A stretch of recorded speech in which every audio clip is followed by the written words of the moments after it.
Everyone, I'm Alok Sharma, science teacher of New Center Stephen Public School, Unit 3rd Agra, and in this video I'm going to discuss the second part of human physiology chapter, human digestion. So let's start. The human digestive system consists your digestive organ, different kinds of digestive organ, which is started from mouth, and mouth also have a different organs inside a buccal cavity like teeth, tongue, pharynx, and after the pharynx, the esophagus, which is also called as food pipe, which starts and ends with stomach. Then small intestine, which is also consists of three part: duodenum, jejunum, and ileum. Then it arises the its end into the large intestine, which is also has three parts: colon, cecum, and rectum. Then finally the anal canal and its opening through the excreted product expel out, called anus. So the passage through all between the mouth and anus, which is also called as a alimentary canal. तो students, हम लोगों ने last video में अपने ये digestive system के बारे में, ह्यूमन डाइजेस्टिव सिस्टम के पार्ट्स के बारे में जाना था, सबके फंक्शंस के बारे में जाना था. और उसके बाद डाइजेस्टिव सिस्टम में जो एक्सेसरी ग्लैंड्स हैं जो इनडायरेक्टली या डायरेक्टली हेल्प करती हैं, उनका भी बहुत बड़ा रोल होता है डाइजेशन में. तो इस वीडियो में हम वही पढ़ेंगे. और डाइजेस्टिव पार्ट्स के बारे में हमने लास्ट वीडियो में पढ़ा था, उनके फंक्शंस के बारे में पढ़ा था. लेकिन पार्ट्स के साथ साथ में ग्लैंड्स भी काफ़ी रोल प्ले करती हैं डाइजेशन में. इसीलिए ये जो वीडियो है पूरी डाइजेस्टिव ग्लैंड्स के ऊपर ही है. देन किस तरीके से वो डाइजेस्ट करती हैं, किस किस न्यूट्रिएंट को वो कॉम्प्लेक्स मॉलिक्यूल से सिंपल में कन्वर्ट करती हैं. सो आज हम इस वीडियो में वही देखेंगे. द डाइजेस्टिव ग्लैंड्स की अगर हम बात की जाए तो वो माउथ से स्टार्ट हो जाती है. देन सलाइवरी ग्लैंड, लिवर जो सबकी सबसे बड़ी जो ग्लैंड होती है. Then pancreas. देन अगर हम बात करें सलाइवरी ग्लैंड की, तो salivary gland is present in the inside the buccal cavity. The saliva is mainly produced by three pairs of salivary glands.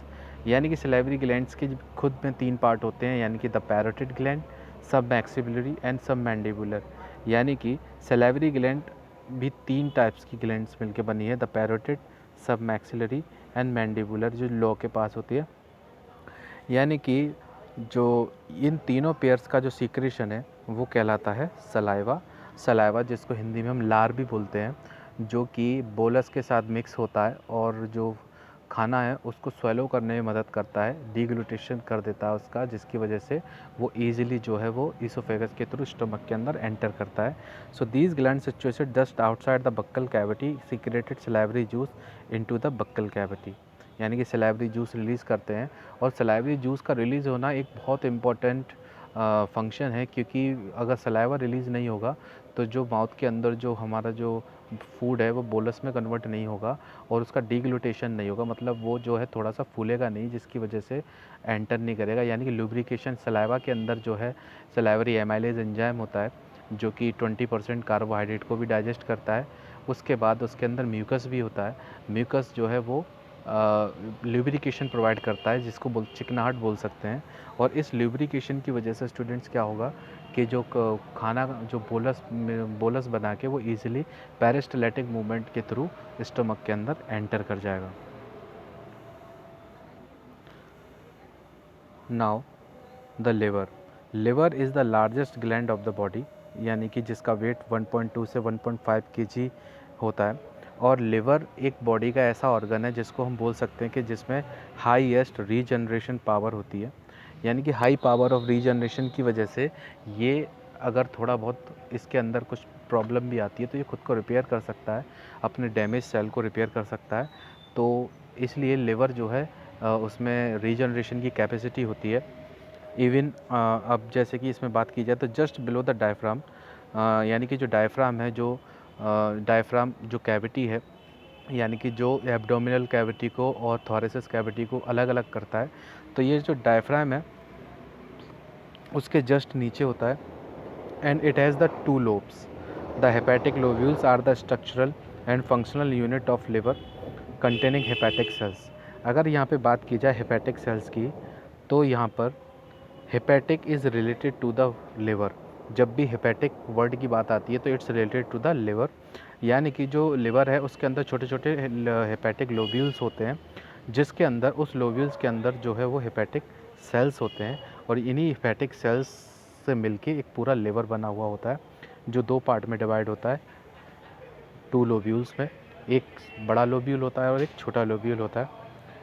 Each lobule is each lobule is covered by a thin connective, अगर हम बात करी जाए तो each lobule is covered by a thin connective tissue sheath called the glisten capsule, यानी कि हर जो lobule है वो एक शीथ से कवर रहता है, जिसको हम ग्लिसल कैप्सूल बोलते हैं। और इसका जो लिवर का जो मेन वर्क रहता है वो है बाइल सीक्रेट करना, यानी कि this is secreted the bile juice, यानी लिवर सीक्रेटेड बाइल जूस।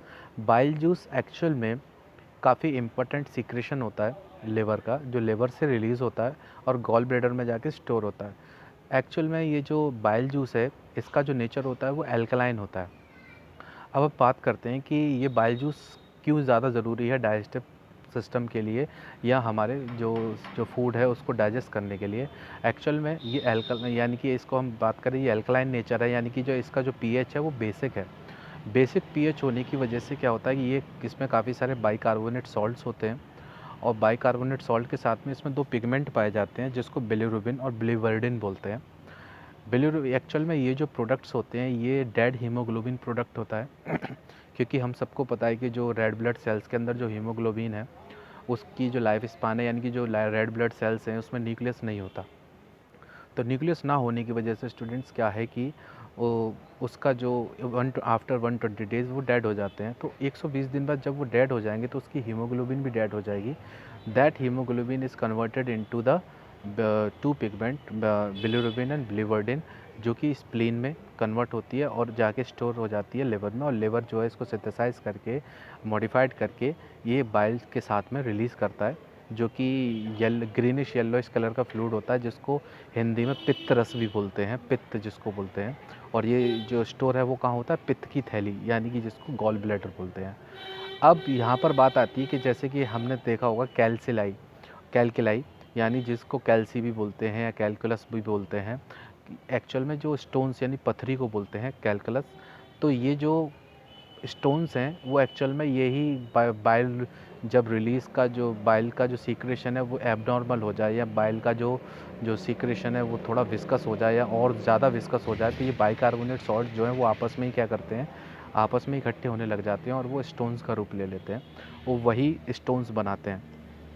तो the bile is secreted to the hepatic cells pass through the, अगर हम इसकी बात करें तो pass through the hepatic duct. Hepatic duct मतलब जो लिवर से रिलीज़ होने वाली जो डक्ट है उसको हम हेपेटिक डक्ट बोलते हैं। यानी कि लिवर से यानी कि this is suppose this is the liver, और लिवर जो है इस ये दो लोब्यूल्स में डिवाइडेड होता है, और यहाँ से निकलती है hepatic duct. This is called hepatic duct, जिसकी हम बात कर रहे हैं यहाँ पे।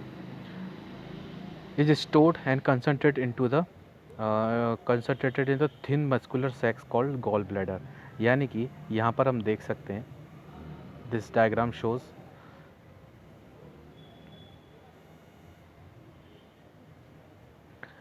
कि यहाँ पर देखिए कि ये जो यहाँ पर गॉल ब्लैडर है, this is the gall bladder, यानी कि इसको पित्त की थैली बोलते हैं।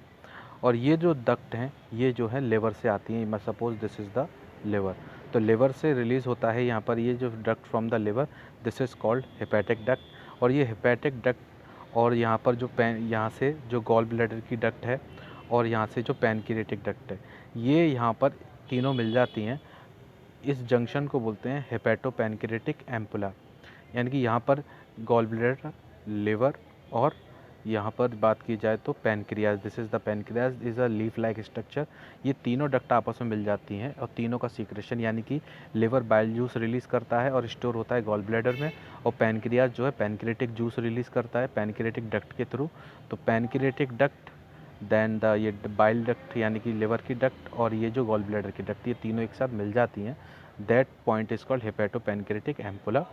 तो यहाँ पर ये जो गॉल ब्लैडर यहाँ स्टोर होता है, और यहाँ से स्टोर होने के बाद में ये तीनों का सीक्रेशन जो है वो स्मॉल इंटेस्टाइन के ड्यूडेनम वाले पार्ट में एंटर करती है ये।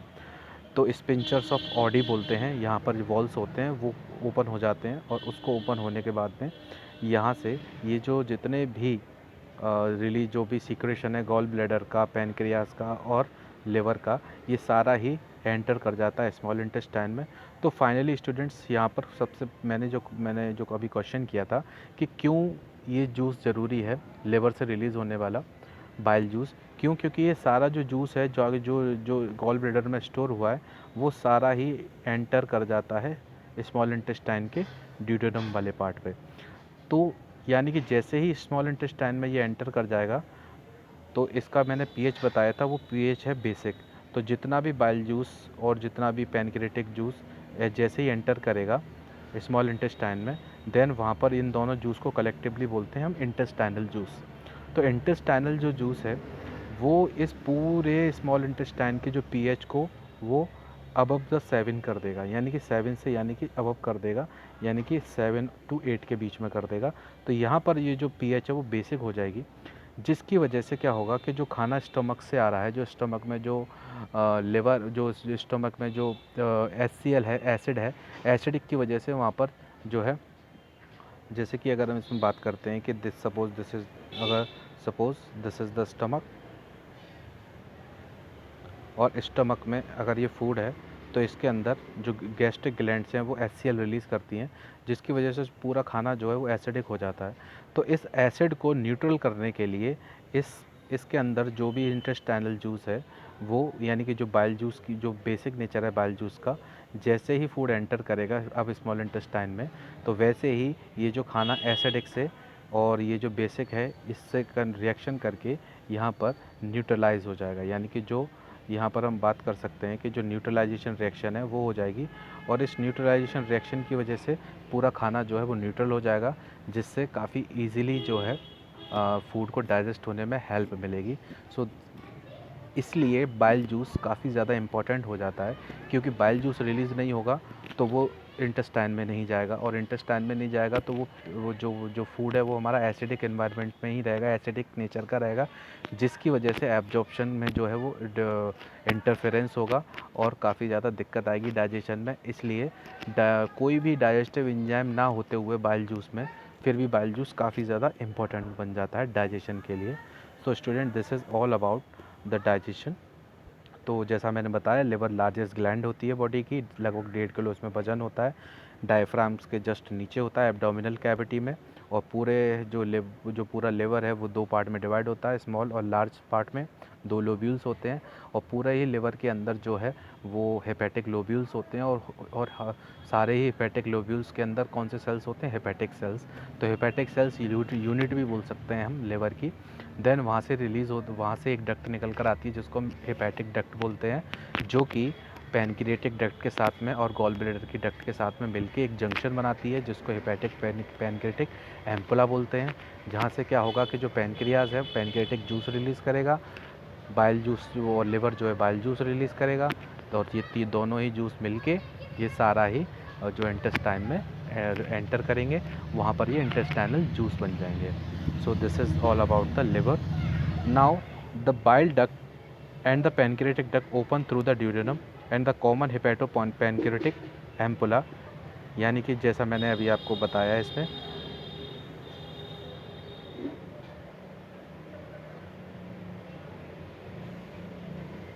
देखिए यहाँ पर मैंने बताया कि the bile duct and the pancreatic duct open together into the duodenum as the common hepatopancreatic duct which is guarded by the sphincters called sphincter of Audi.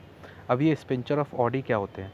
जैसे मैंने लास्ट वीडियो में बताया था, स्पिंचर्स का मतलब वॉल्स होता है। तो स्टूडेंट, जो वॉल्स हैं उसमें मतलब क्या है कि वो कंट्रोल करते हैं कब सिक्रेशन फ्लो होगा कब नहीं होगा। तो ये स्पिंचर ऑफ ऑडी जो है ड्यूडेनम वाले, स्मॉल इंटेस्टाइन के ड्यूडेनम वाले पार्ट पे इस साइड यहाँ पर होते हैं, जहाँ से पैनक्रिएटिक डक्ट और ये जो पैनक्रिएटिक डक्ट और बाइल डक्ट जहाँ मिलती है, इस पार्ट को हम बोलते हैं हेपेटोपैनक्रिएटिक एम्पुला। और ये हेपेटोपैनक्रिएटिक एम्पुला वाले पार्ट पे जस्ट इसकी ओपनिंग पर ही यहाँ स्पिंचर्स ऑफ ऑडी होते हैं।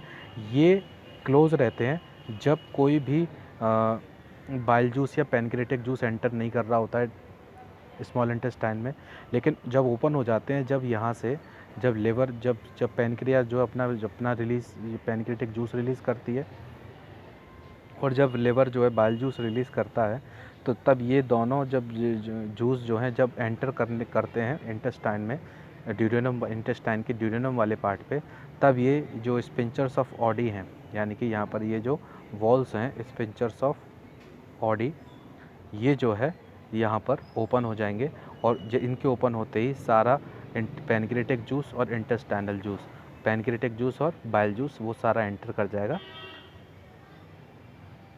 स्मॉल इंटेस्टाइन के ड्यूडेनम वाले पार्ट पे। तो यहाँ पर ये जो वर्ड है हेपेटो पैनक्रियाटिक एम्पुला, इसको बोलते हैं जंक्शन, जहाँ पर गॉल ब्लैडर की डक्ट और लिवर की यानी कि हेपेटिक डक्ट और पैनक्रियाटिक डक्ट, जहाँ पर ये तीनों मिलती है, यानी कि हम इस जंक्शन को बोल सकते हैं this is the hepato pancreatic ampulla. जहाँ पर देखिए ये ग्रीनिश जो है वो हेपेटिक डक्ट है और ये जो वाइटिश है जो पैनक्रियाटिक डक्ट है, और ये दोनों एक साथ यहाँ पर मिल रही हैं ड्यूडेनम के आसपास। तो इस पार्ट को हम हेपेटोपैनक्रियाटिक एम्पुला बोलते हैं, जो कि जो कहाँ पर कनेक्ट होती है, स्पिंचर्स ऑफ ऑडी के पास, जो कि यहाँ पर हम बात कर रहे हैं sphincter of Audi. Now pancreas, अब हम बात कर लेते हैं कि अभी तक हमने यहाँ पर लिवर के बारे में पढ़ा कि ये जो लिवर है वो कैसे काम करता है, क्या रिलीज़ करता है, लेकिन यहाँ पर लिवर के साथ साथ पैनक्रियास भी एक मोस्ट इम्पॉर्टेंट ऑर्गन है। ये एक्चुअल में ऑर्गन भी है और ये ग्लैंड भी है। जिस तरह से लिवर हमारा ऑर्गन भी है और ग्लैंड भी है, यानी कि लिवर दोनों का काम करता है।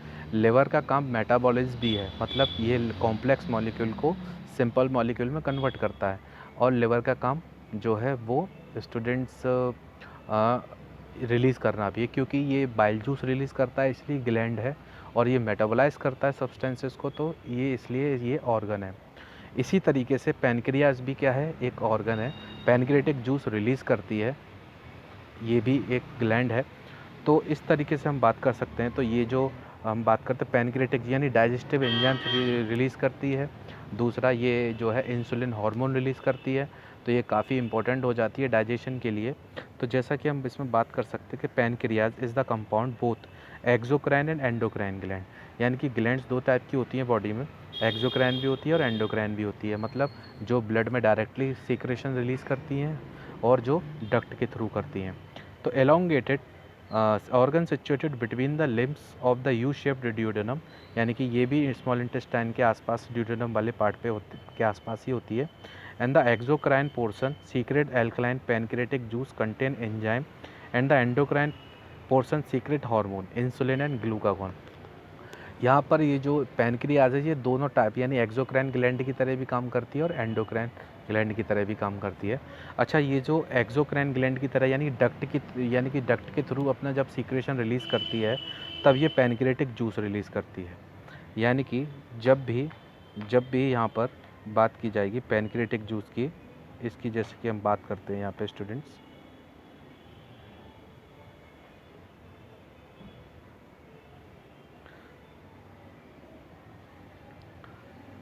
एक्सोक्राइन पोर्शन, तो exocrine portion is the alkaline portion pancreatic containing enzyme, यानी कि इसके अंदर जब भी एक्सोक्राइन की तरह काम करेगी तो पैनक्रियाटिक जूस रिलीज़ करेगी।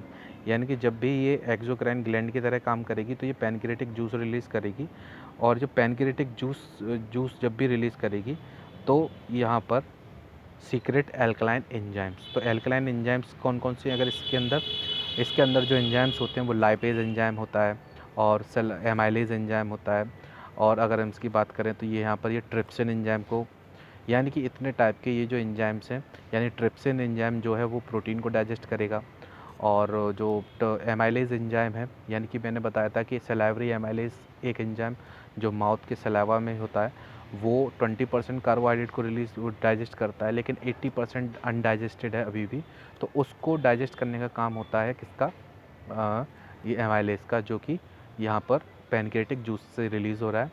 और उसके बाद लाइपेज, जो भी हम ऑयल खाते हैं, फैट खाते हैं, उस फैट कभी भी हमारी बॉडी के अंदर डाइजेस्ट नहीं होता, ये इमल्सीफाई होता है, यानी कि लार्ज फैट मॉलिक्यूल्स कन्वर्ट होते हैं स्मॉल फैट मॉलिक्यूल्स में।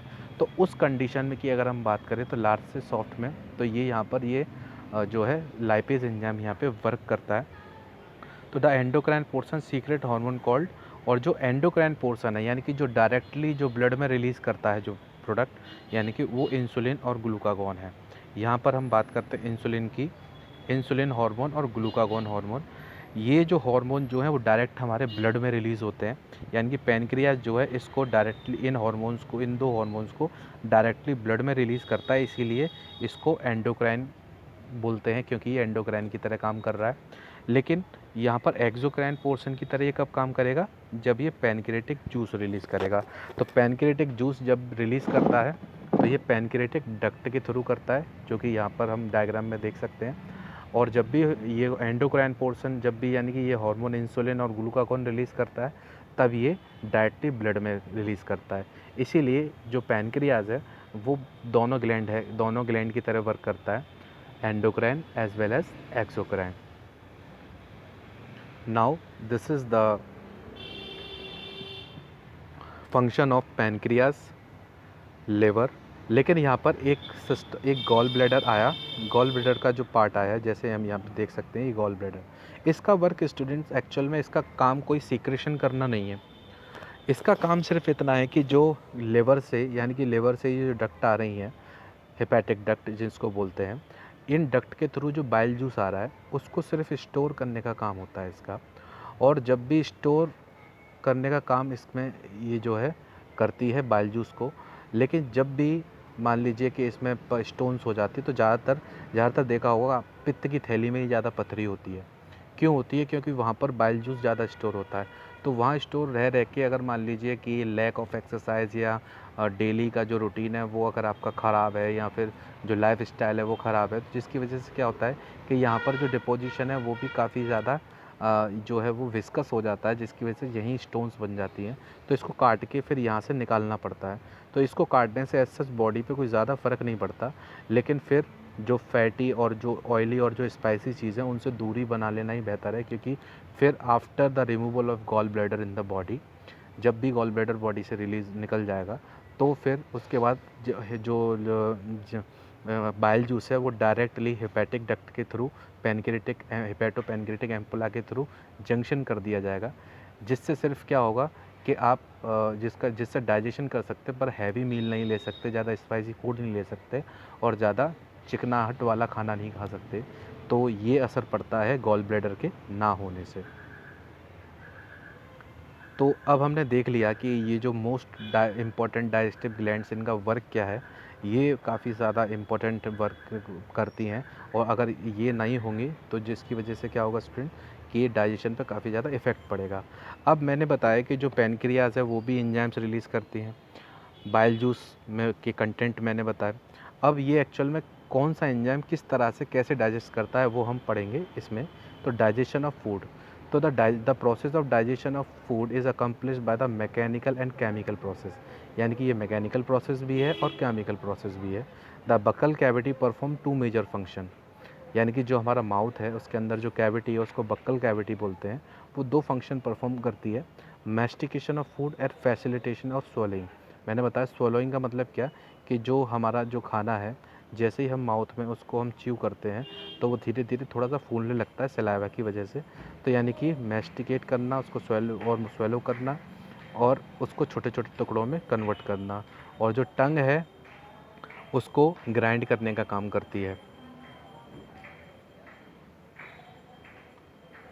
नाव, तो जो टंग है वो सलाइवा को पूरी तरह से मिक्स कर देती है, mix up throughout the food, यानी कि अगर हम इसमें देख सकते हैं कि अगर saliva masticate and mix up the food thoroughly, mucus in saliva help in lubricating and adhering the masticated food particle into the bolus, and the bolus is then conveyed into the pharynx and then into the esophagus by the deglutition।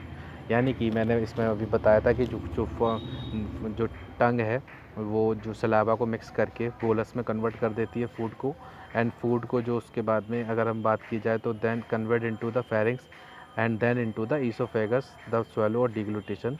The bolus further pass through the down and the oesophagus by successive wave of muscular contraction called the peristaltic. तो यहाँ पर इसमें students मैंने बात की जैसे जो bolus है, जब भी हम जो खाना है, तो इसमें अगर अब बात करते हैं कि जो सलाइवा के अंदर जो मिक्स हो जाता है, तो जैसे ही मेस्टिकेट होने लग जाएगा, मिक्सअप होने लग जाएगा, देन उसके बाद mucus in saliva help the lubricating, यानी लुब्रिकेशन का काम करता है, and adhering the masticated food particles into the bolus, and the bolus converted into the, यानी कि जो बोलस है, बोलस के बाद जो है वो खाना जो है नीचे की तरफ आने लग जाए। जैसे ही जो जो खाना है बोलस में कन्वर्ट हो जाएगा, पैरासिलेटिक मूवमेंट के थ्रू जो है वो खाना इसोफेगस से थ्रू नीचे आने लग जाएगा। और डिग्लूटिशन का वर्ड मतलब जो है यहाँ पर जो है वो धीरे जैसे ही सलाइवा से जो फूड है वो मिक्स हो जाता है, तो जो बोलस है वो थोड़ा सा स्वेलो हो जाता है, उसको हम डिग्लूटिशन प्रोसेस बोलते हैं। The bolus further passes into through the esophagus by successive waves of muscular contraction called peristaltic movement. The gastroesophageal sphincters control, मैंने बताया था यहाँ पे esophageal sphincters होते हैं जो फूड के पैसेज को कंट्रोल करते हैं। The saliva secreted into the oral cavity contain electrolyte, जिसके अंदर potassium, sodium chloride, bicarbonate ions and all enzymes, salivary amylase and lysozymes होते हैं। The chemical process of digestion is initiated into the oral cavity by the hydrolytic injection of carbohydrate splitting enzyme, यानी कि यहाँ पर जो है saliva के अंदर काफ़ी सारे इलेक्ट्रोलाइट्स होते हैं, और डिग्लूटिशन के बाद में पेरिस्लेटिक मूवमेंट के थ्रू, जैसे कि हम यहाँ पर देख पा रहे हैं कि यहाँ पर जब भी फूड है वो डिग्लूटेट हो जाएगा, उसके बाद जो है वो ईसोफेगस के थ्रू नीचे आने लग जाएगा। तो जो मस्कुलर कॉन्ट्रैक्शन के थ्रू जो है खाना जो है हमारे स्टमक में आता है, और वो मस्कुलर कॉन्ट्रैक्शन कहलाता है पेरिस्टलेटिक या पेरिस्टालिसिस मूवमेंट। और ये जो पेरिस्टालिसिस मूवमेंट है, इसके बाद में जैसे ही फूड स्टमक के अंदर एंटर करेगा, तो वहाँ पर स्पिंचर्स होंगे जिसको बोलते हैं गैस्ट्रोइसोफेजियल स्पिंचर्स, जो कि कंट्रोल करते हैं the passage of food into the stomach.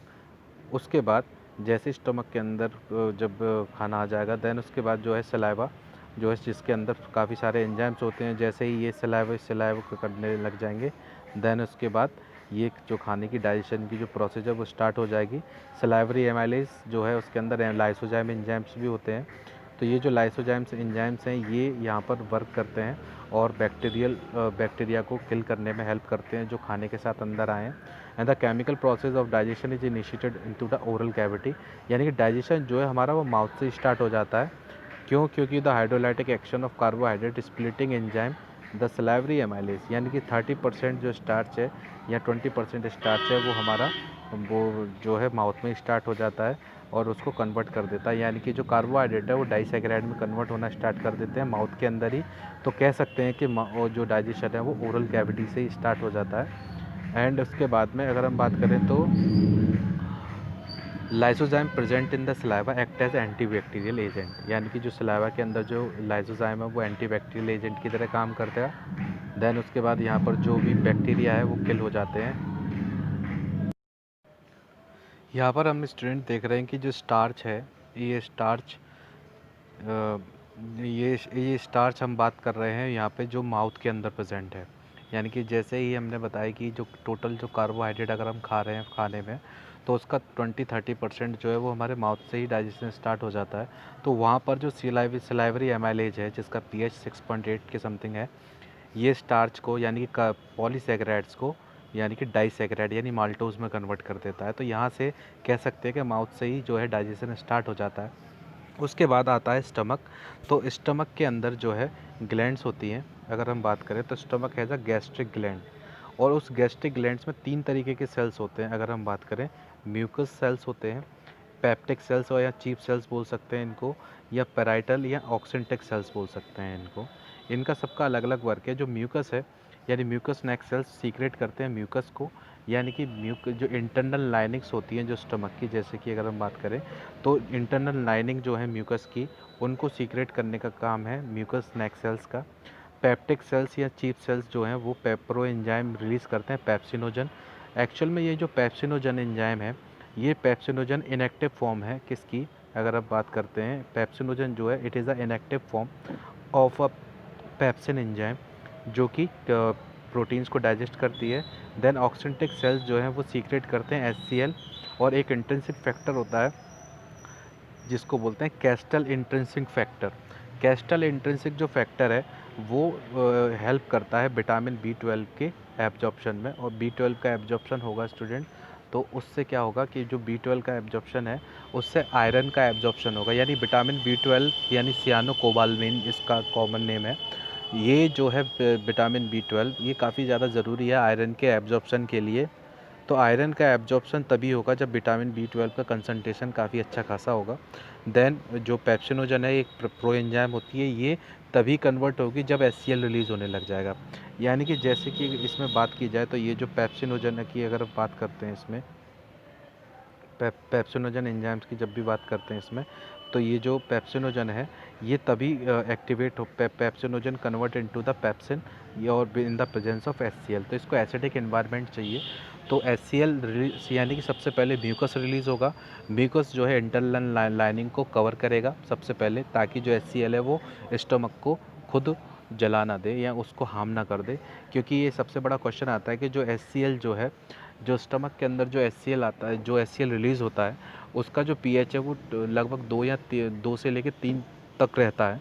तो इतने हाई उस पे काफ़ी ज़्यादा स्ट्रांगली एसिडिक कंडीशन रहती है। तो उस केस में अगर हम उस स्टमक एसिड में अगर एक छोटा सा ब्लेड भी डाल देंगे तो वो भी गल जाएगा। लेकिन इतना ख़तरनाक एसिड हमारे स्टमक को क्यों नहीं जला पाता, उसका सबसे बड़ा कारण है ये म्यूकस। क्योंकि सबसे पहले जो इंटरनल जो वो है, तो अगर हम बात इसलिए डाइजेस्ट नहीं कर पाता क्योंकि वहाँ पर जो है वो म्यूकस का प्रोटेक्शन रहता है इंटरनल लाइनिंग्स ऑफ स्टमक में। इसलिए सबसे पहले म्यूकस रिलीज़ होगा और म्यूकस रिलीज़ होने के बाद HCl रिलीज़ होगा। और जब HCl एनवायरनमेंट में आ जाएगा तब जाके जो पेप्सिनोजन है, ये जो एंजाइम है पेप्सिनोजन, ये कन्वर्ट होगा पेप्सिन में, तब जाके ये वर्क करेगा और यानी कि जो प्रोटीन्स का डाइजेशन स्टार्ट करेगा। देन उसके बाद ये अगर हम बात करें तो ये कन्वर्ट हो जाएगा in which turn to activate other enzyme pancreatic juice the bile release into the duodenum. जो बाइल है मैंने बताया था कि जो ड्यूडेनम में कन्वर्ट हो जाएगा, ड्यूडेनम में एंटर कर जाएगा। ड्यूडेनम वाले पार्ट में this is the starting part of the small intestine contain bile pigment.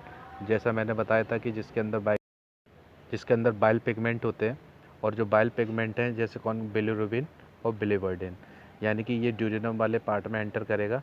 तो इसमें bile salt, cholesterol, phospholipids but no enzyme, यानी कि इसमें एंजाइम्स नहीं होते लेकिन हेल्प करता है किसमें, एमल्सिफिकेशन ऑफ फैट्स में, breaking down into the very fats into the very small micelles, छोटे छोटे मिसल्स या मॉलिक्यूल्स में। Bile also activate the lipase, lipase enzyme को एक्टिवेट करता है। अगर बाइल नहीं होगा तो लाइपेज वर्क नहीं करेगा, लाइपेज वर्क नहीं करेगा तो एमल्सिफिकेशन नहीं होगा। अब बात करते हैं इंटेस्टाइनल म्यूकोसल एपिथेलियम, यानी कि जो इंटेस्टाइनल की जो एपिथेलियम की जो लेयर है उस पर गॉबलेट सेल्स होते हैं जो कि म्यूकस रिलीज करते हैं। The secretion of brush border of cells mucosa along with the secretion the goblet cell constitute the intestinal juice और सक्कस एंटेरिकस। यानी कि इस जूस के अंदर अगर हम बात करें तो क्या क्या होगा, डाइसैकेराइड, डाइपेप्टाइड्स, लाइपेजेस, न्यूक्लियोसाइडेज, इतने तरीके के एंजाइम्स होंगे जो कि डिफरेंट जो वर्क अपना करेंगे, जो अभी हम आगे देखेंगे। देन उसके बाद में हम बात करते हैं the mucus along with the bicarbonate the pancreas protect the intestinal mucosa from acid as well as the alkaline medium. मैंने बताया कि जो एल्कलाइन मीडियम है उससे भी प्रोटेक्ट करेगा जो म्यूकस है, क्योंकि एल्कलाइन भी बर्न कर सकता है स्टमक को। तो द pH 7.8, यानी मैंने बताया 7-8 से बीच में रहती है। फॉर एंजाइम एक्टिविटी सब mucosal gland Brunner's glands also help this, यानी कि इसके अंदर सब म्यूकोसल ग्लैंड जिनको ब्रूनल ग्लैंड्स बोलते हैं ये भी हेल्प करती हैं। तो proteins, proteases and peptones partially hydrolyzed in the chyme reaching the intestine are acted upon the proteolytic enzyme। अब हम यहाँ पर स्टूडेंट्स देखेंगे कि प्रोटीन्स जो है वो कैसे कैसे कन्वर्ट होती हैं, प्रोटीओसेस एंड पेप्टोन्स ये कैसे हाइड्रोलाइज होती हैं, कार्बोहाइड्रेट कैसे हाइड्रोलाइज होता है, लाइपेज कैसे कन्वर्ट एमल्सिफाई करता है फैट्स को। तो अब हम इसमें यही देखेंगे किस तरीके से डाइजेशन स्टार्ट होता है और कैसे कैसे यहाँ पर जो है जो कॉम्प्लेक्स मॉलिक्यूल्स हैं प्रोटीन इसके कार्बोहाइड्रेट्स के कैसे वो कन्वर्ट होते हैं। तो जैसे सबसे पहले हम देखते हैं यहाँ पे प्रोटीन्स, प्रोटियोन्सिस एंड पेप्टोन्स, ये एक्चुअल में कॉम्प्लेक्स फॉर्म्स हैं प्रोटीन्स की। ये जो है कन्वर्ट होते हैं, यानी कि इसको ट्रिप्सिन एंजाइम जो है और काइमोट्रिप्सिन या कार्बोक्सीपेप्टिडेज ये कन्वर्ट कर देते हैं डाईपेप्टाइड्स में। तो यानी प्रोटीन्स जो है यहाँ पर डाईपेप्टाइड में कन्वर्ट हो रही हैं, और डाईपेप्टाइड मतलब दो अमीनो एसिड्स के बीच का जो बॉन्ड होता है अगर हम पेप्टाइड बॉन्ड से दो अमीनो एसिड जुड़ी हुई रहती हैं तो ये बॉन्ड अगर डिसोसिएट धीरे धीरे होने लग जाएगा तो धीरे धीरे ये जो कॉम्प्लेक्स प्रोटीन्स हैं ये कन्वर्ट होना स्टार्ट हो जाएंगी। ये जो सारी कॉम्प्लेक्स प्रोटीन्स हैं ये सारी डाईपेप्टाइड्स में कन्वर्ट होना स्टार्ट हो जाएंगी, यानी कि इनके अंदर जो अमीनो एसिड यानी पेप्टाइड बॉन्ड है वो ब्रेक होना स्टार्ट हो जाएंगे और वो कॉम्प्लेक्स से सिंपल फॉर्म में आना स्टार्ट कर देंगी।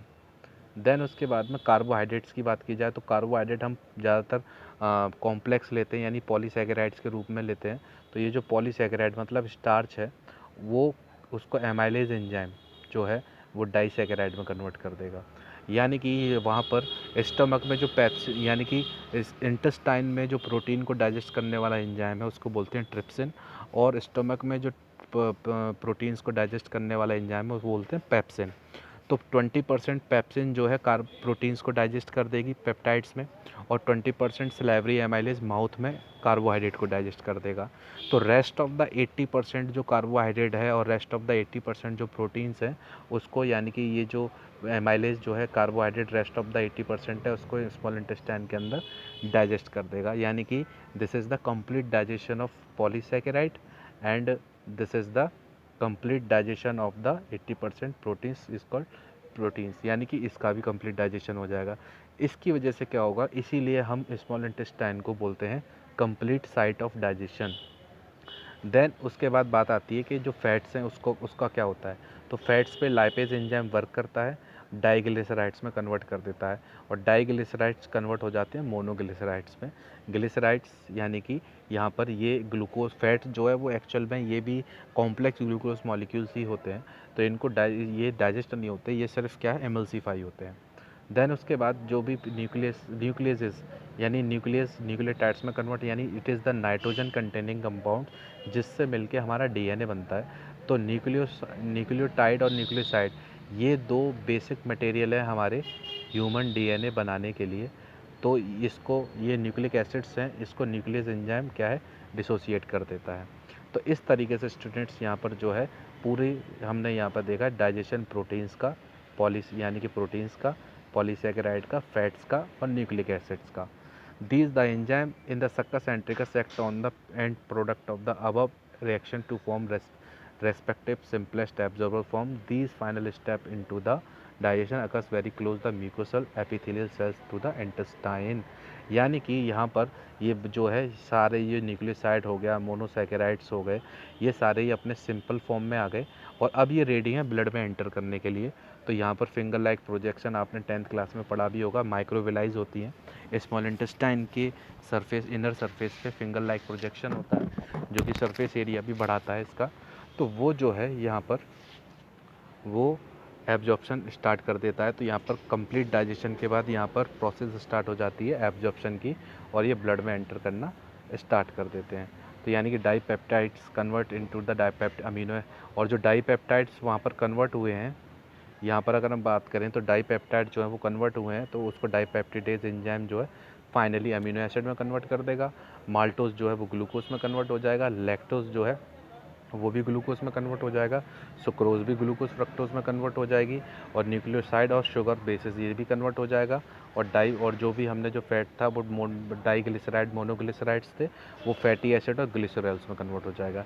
यानी कि ये और ज़्यादा अपने सिंपल फॉर्म में आ गए। मतलब क्या है कि जो हमने वहाँ पर डाईपेप्टाइड्स, पेप्टोन्स, कार्बोहाइड्रेट्स और जो फैट्स वगैरह लिए थे वो जो है कन्वर्ट हुए डाईपेप्टाइड्स में, माल्टोज में, लैक्टोज में, सुक्रोज में, न्यूक्लियोटाइड्स में और मोनोग्लिसराइड्स में, और फाइनली ये कन्वर्ट हुए अमीनो एसिड ग्लूकोज। यानी अब इसके बाद ये जो है न्यूट्रिएंट और ज़्यादा ब्रेक डाउन नहीं होंगे, और जिसकी वजह से क्या होगा कि और ज़्यादा ब्रेक डाउन ना होने की वजह से ये सीधे माइक्रोविलाइज के थ्रू एंटर कर जाएंगे ब्लड में।